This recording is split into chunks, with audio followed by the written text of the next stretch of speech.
Welcome to Calculus. Our stress tolerance level has risen so high that nothing phases us. On this episode, Stevenson will demonstrate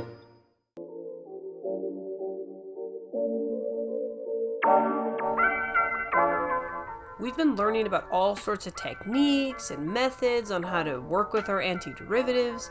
Now we get to actually apply them. So let's talk about some physics again. You've seen this before earlier in your studies.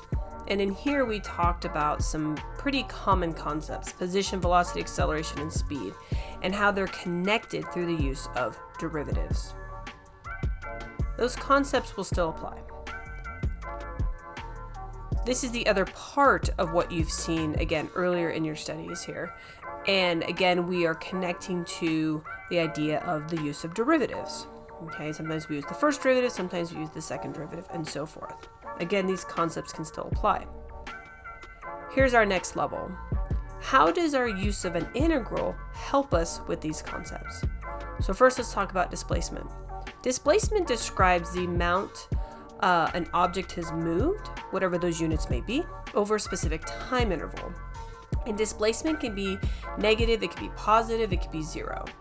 Now, if you look at how displacement is calculated, notice it is the fundamental theorem, right? It's the antiderivative evaluated at your upper and lower bounds. So whenever you're being asked to determine how something has changed over time, you can use displacement. Now, position is a little bit different. See, if you're asking for the position of something, you're really asking, hey, where is this thing located at this specific time? Well, you gotta know two things. You gotta know, where did it start at, and how much did it change? The last one is total distance traveled. That tells you how much something moved regardless of direction. All right, so you would use the absolute value.